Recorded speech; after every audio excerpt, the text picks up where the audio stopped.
ሰላም ዝኸበርኩም ተኸታተልቲ ኤሪ ሜድያ ሰንተር ንሎሚ ዝተዳለወ መደብ ሒዘልኩም ቀሪበ ኣለኹ። ሰናይ ምክትታል።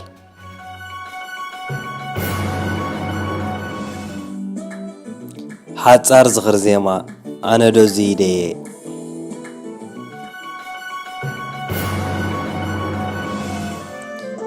ሓሳበይ ንምፍጻም ዝመረጽክዎ ኣጽዋር ምስጢራዊ ካሜራታት እዮም። ኣብ ስራሕ ዝህልወሉ ግዜ ኣብ ገዛይ ሓደ ነገር ከም ዝፍጸም ክጠራጠር ካብ ዝጅምር ቀኒ ኣለኹ። ብግብሪ ዘጋጠመኒ ወይ እውን ካብ ሰበይተይ ዝሰማዕኮ ሃሊኒ ዘይኮነስ ሓደ ዓርከይ ብሰበይተይ ክዋዘ ስለ ዝሰማዕኮ እዩ። ከምዚ ዓይነት ጭርቃን ክደጋገም ዝጀመረ ነፍሰይ ስኸፍክፍ ስለ ዝበለኒ ኣብተን ሰበይተይ ተጸሊና ኣሎ ኢላ ካብ ስራሕ እትበኽረለን መዓልታት ኣነ እውን ክስልያ ተመሳሳሊ ናይ ሕክምና ፍቓድ ክወስድ ዝጀመርኩ። ኣብ ፈለማ ንጭርቃን ናይ ዓርከይ ከም ናእዳይ ዝወስዶ ነይረ። መን ከሎ ብኹለንትና ንእቲ ሰበይቲ ከም እንተመርዓወ ክሰምዕ ዘይደሊ ዝዓርከይ ሰበይትኻ ኣብ ዓራት ንፍዕቲ ክትኸውን ኣለዋ፣ ጽቡቕ ጌራ ከም ተጻወተካ መጀም ኣይጠራጠርን እየ ዝብሎ ካልኦትና ባህላታት እናተደጋገሙ ንኣዋርሕ ቀጺሎም። ሓደ ግዜ ንኣብነት ዓርከይ ዝእውደን ዝነበረ ገንዘብ ሃብኮ ተሰኪፉካ ዓርከይ ማዓረይ ክንዲ ምስ ሰበይትኻ ዝዕሎ እንዳሉ ብምባል ኣባጨወለይ። ብዘረብኡ ተወዲእኒ ስለ ዝነበረ ነቲ ነውራም ዘረብኡ ከቋርጾ ኣጠንቀቕክዎ። ሓሪቐ ወይ ስለ ዝተረበሽኩ ዘይኮነስ ነፍሲ ወከፍ መዓልቲ ሰበይትኻ ትብል ቃል ዘይብላ ሙሉእ ሓሳባት ከይተዛረበ ስለ ዘይከይድ ቅጭ ኣምፂኢለይ ብምንባሩ ኣፍካ ዕፁ የበልክዎ።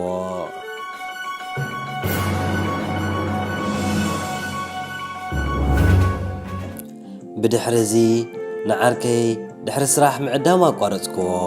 ምኽንያቱ ንሰበይተይ ምርኣይ እንተቋሪጹ ብዛዕባ ዝህቦ ርእቶ እውን ከቋርጽ እዩ ዝብል እምነት ስለ ዘሕደርኩ። ድሕሪ ሒደት ኣዋርሕ ግን ገለ ዝርብሸን ነገር ኣስተውዓልኩ።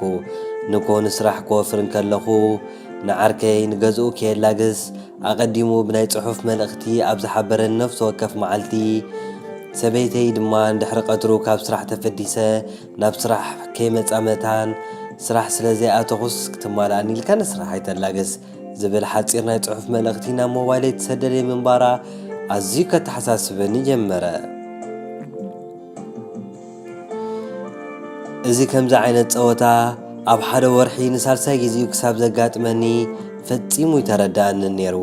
ሓደ መዓልቲ ኣብ ስራሕ ምስ ኣተኹ ድሕሪ ሒደት ሰዓታት ናብ ሰበይተይ ብምድዋል ነቲ ኣብ ኣእሙሮይ ዝመላለሰኒ ዝነበረ ሓሳብ ካረጋግጽ ፈተንኩ። ድሕሪ የሽኩዕኒ ከም ዝነበሩ ስለ ዝኣመንኩ ዓርከይ ወይ ኣንጊሁ ወይ ድማ ምሸት ብድሩ እዩ ክማልኦ ኢለ ንገዝኡ ከይሓልፍ ብናይ ጽሑፍ መልእኽቲ ዝሕብረኒ። እታ ናብ ሰበይተይ ዝደወልኩላ መዓልቲ እውን መሰይ ሰዲድለይ ነይሩ እዩ። ጥርጥራተተይ ገለ ፍረ እንተረኸቦ ኢለ ንኸረጋግጽ ናብ ሰበይተይ ዝደወልኩ። ኣይተኣምኑንን ኢኹም ምስ ደወልኩላ ተጸሊእዋ ስለ ዝነበረ ነብሳ ተሓጺባ ቁርብ ከተዕርፍ ትቀራረብ ከም ዝነበረት እያ ነጊራትኒ። ኣነ ግን ብልቢ ስለ ዘፍቅራ ኣመንክዋ።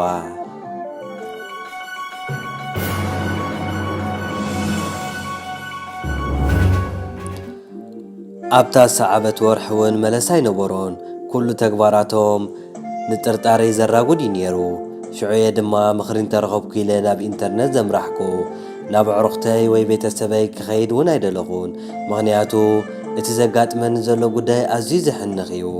ብዘይኮ እውን ካብኣትዎ ዘይደሊ ካልእ ጉዳይ ስለ ዝነበረኒ ንሰበይተይ ካብ ፍቓድ ስድራይ ወፃኢ ስለ ዝተመርዓኽዋ ምስ ስድራይ ንኣስታት 12 ዓመታት መመላእታ ተባቲኽና ኢና ሓሊፍናዮ። ብዝኾነ ካብ ኢንተርነት ዝተጻሕፈለይ ገለ ቁሩብ ምኽሪ ድሕሪ ምንባበይ ኣብ ገዛይ ምስጢራዊት ካሜራ ክተክል እየ ወሲነ። ንኽጥቀመሉ ኣዝዩ ዘተኣማምን ውሑስን ኮይኑ ስለ ዝተረኣየኒ ናብ ሓደ ጽቡቕ ምቅርራብ ዝነበረና ጎረቤተይ ክለኣኸለይ እውን ኣዘዝክዎ። ካብቲ እሙን ጎረቤተይ ተቐቢለ ኸዓ ኣብታ ናይ 3 ሰብ ዓባይ ሳሎነይ ከም ዘይርአ ጌረ ጻወድክዎ። ካልኣይ ምስጢራዊ ካሜራ እውን ኣብ ክሽነት ጻወድኩ።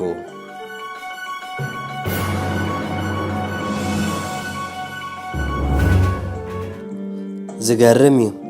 ሓንቲ ጋስረጥ ሰበይቲ ተመርዐ ነይረ።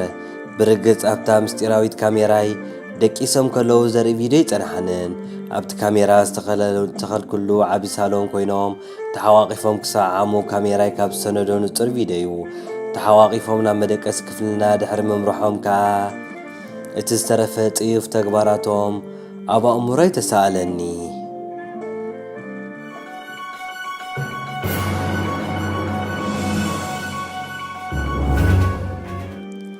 ፈለማ ነቲ ቪድዮ ምስ ረኣኹ ዝተሰማዓኒ ነገር ብቓላት ክገልጾ ይክእልኒ። ኣካላተይ ምስ ሮኬት ተጣሚሮም ናብ ህዋ ዝወንጭፉኒ ኮይኑ ተሰሚዕኒ። ገጸይ ብጓህሪ ሓዊ መሲሉ ኣእምሮይ ምቁጽጻር ሲነ ከም ቆልዓ ፊቕ መልምስ ስለ ዝመጻኒ ቀልበይ ተመሊሱ ህድእ ኢለ ክሓስብ ክሳብ ዝጅምር ኣብ መሕጸቢ ሰብነት ኣትየ ተሓባእኩ። ኣብተን ሰዕባ ሒደት መዓልትታት ምስ ሰበይተይ ዝኾነ ዘረባ ኣቋረጽኩ። ንዓርከይ እውን ከንዓርከይ ንስራሕ ንሰበይተይ ካብ ስራሕ ብመኪናይ ምምላእ ኣቋረጽኩ። በቃ ከቲትየም ትምበልኩ። ንሳ ግን እንታይ ዝጸገም ከም ዘጓነፈኒ ክትሕግዘን እንታይ ክትገብር ከም ዘለዋ ብሻቑለት ካብ ምሕታት ዓዲዋ ዓለትን። ኣነ ኸኣ ብውሽጠይ ደሓን መዓልቲ ኽጥራይ ተጸበይ ከጥፍኣኪ ጓል ዛብላይ እናበልኩ ሕሕነላ ነበርኩ። ኣብ መወዳእታ ድማ ናብ ሓደ ቀሺ ቀሪበ ኩሉ ጸገመይ ዘርዚረ ነገርክዎ። ንሱ ግን የቕረየለላ ሓድሽ ህይወት ክንጅምር ከም ዘለና ይምዒድኒ። ብወገነይ ክኸውን ከም ዘይክእል ስለ ዝተረዳእኒ ብውሽጠይ ነዚ ቀሺ እንዳተራገምኩ ተፈልኽዎ። እንሆ ብኸምዚ 7 ሳምንታት ሓለፈ። ዓርከይ እውን ስራሕ ካብ ዘይኣቱ 7 ሳምንታት ገይሩ።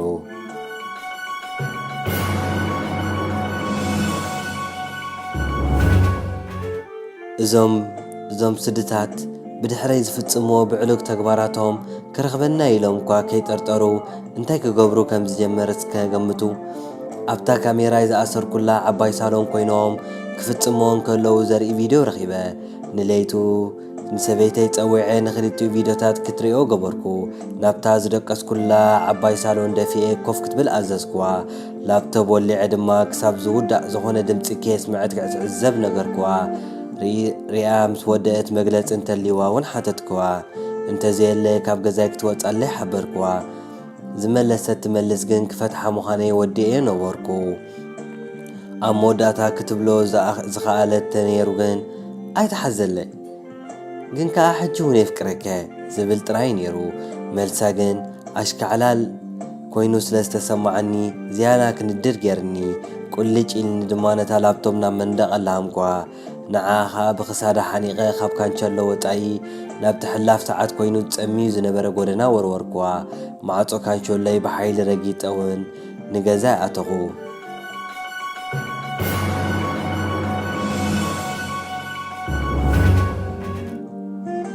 ደጊም ብዛዕባኣ ክሓስብ ኣብ ዝጅምረሉ ህሞት ንዝስማዓኒ ከቢድ ጽልኢ ክፉዝ ዝኽእል ሕክምና ኣእምሮ ኣይክህሉን እዩ።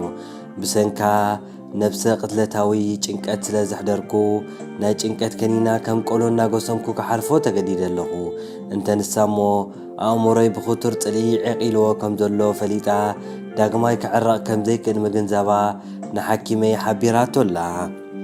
እንተ ኣነ እሞ ነዛ ናይ ቅራብ ደርፊ ከምዛ ንዓይ ዝደረፋ ለይትን ቀትርን ምዛ ደርፊ ኮይኑ ዕላለይ ኩሉትኪ ንዓ ክብል 12 ዓመታት ዝተባተኽኮምን ስድራይን ቤተሰበይን ነዚ ኮይኑ ኣነ ዶዚ ኢደይ ዝመኸርናዮ ናብ ቀትሪ ከውታ ብሓንሳብ ስይርስ ዓድታ ኣጥፍ ኣቤልካ ሲድምሰስ ዲታ ንሰማዒሉ እኳ ይጥዕማታ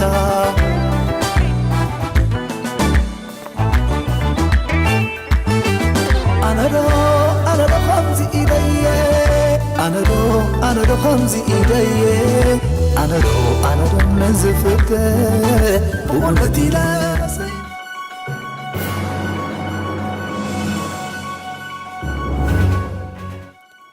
እምበር ከስተኸበርኩም ተኸታተልትና ሎም ዘዳለኹ መደብ እዚ ነይሩ። ከም ወትሩ ላይክ፣ ሼር፣ ሰብስክራይብ ኣይትረስዑ።